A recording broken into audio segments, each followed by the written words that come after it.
Today we're going to be making a heart-shaped wreath. I'm using 1 skein of our big velvet tube yarn, a 10-inch metal craft ring, strand of cord, and wooden beads.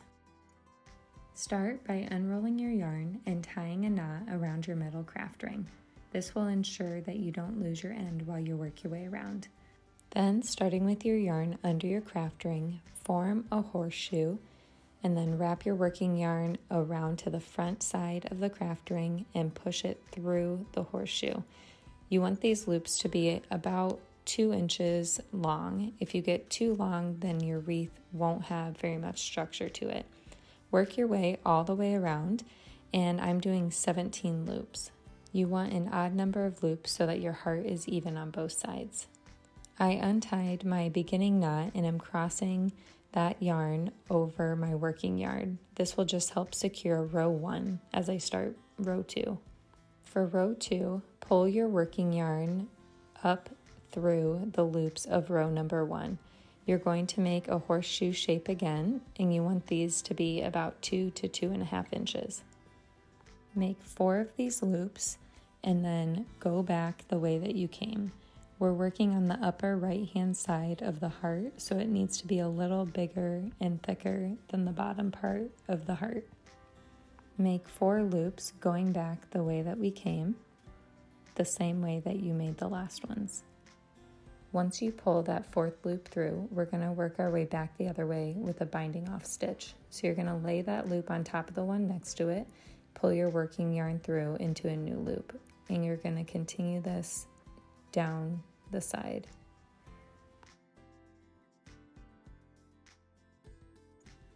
To bridge the gap between the part that we just built up and that first row, I pull a loop through and then pull my last loop out a little bit longer so that it can reach, and then pull my working yarn through for a new loop.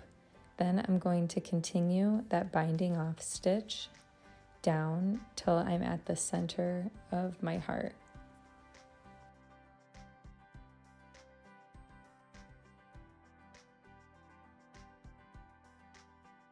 If you started with 17 stitches like I did, then you're going to want to have 9 stitches on the other side. To create the little point at the bottom of the heart, we're going to pull a loop through that bottom loop or the 9th loop and then do the binding off stitch. And then you may have to pull that loop a little bit longer so that it can reach up to the one next to it. And then we'll continue that binding off stitch 4 more loops.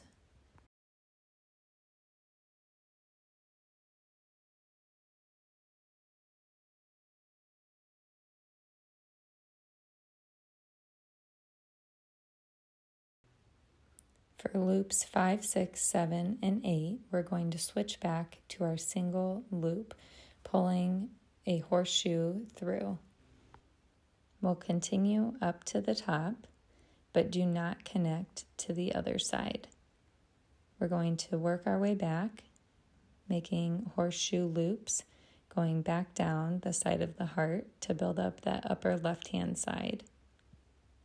When you get down to the lowest loop, or that 5th loop, pull a new loop through, and then we're going to go back to our binding off stitch, where you lay that loop on top of the one next to it, pull the working yarn through both of those, and then continue all the way up the side.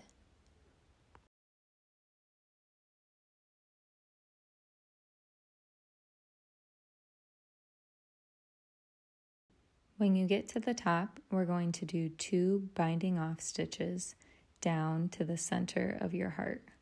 You can just go through that outermost strand of the loops that you find in the center.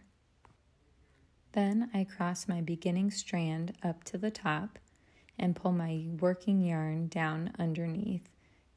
I will make a binding off loop here, and then I'm going to pull my working yarn back up to the top side of my wreath to continue 2 more binding off loops going up the other side. For your second and final binding off loop, pull your working yarn all the way through.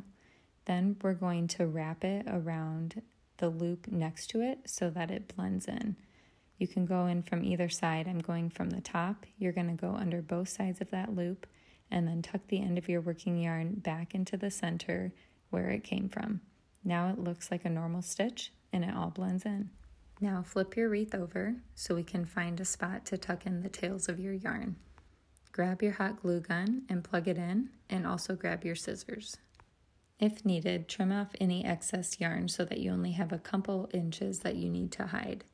Then fold back the end of your tube yarn and cut out about 1 to 1.5 inches of fluff.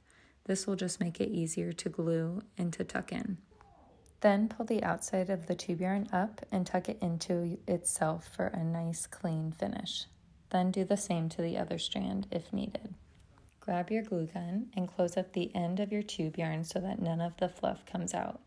Then find a good close spot to tuck the end of the yarn in underneath one of your loops and use your hot glue to secure it in place. Do the same thing to your other strand, and now it's time to add your hanger. Grab your wooden beads and your strand of cord. Wrap your cord or string around the top middle part of your heart. Then just tuck it through somewhere on the wreath so that you can't see it, and pull it up so that it's even on both sides. I'm also tucking my cord in through the back of my wreath so that it's a little more secure. Now it's time to add your wooden beads. I'm using a large dull needle to get the end of my cord through the beads, but if you don't have one of these, you can just use some tape to tape up the end of your cord so that it's easier to push through the center. Then tie a knot at the top of your beads to secure it, and then tie a bow a few inches above that so that it's easy to hang. And that's it. Your heart wreath is ready to hang. I hope you enjoyed this craft so much, and you can find more yarn and tutorials on our website at staycozyco.com. Until next time.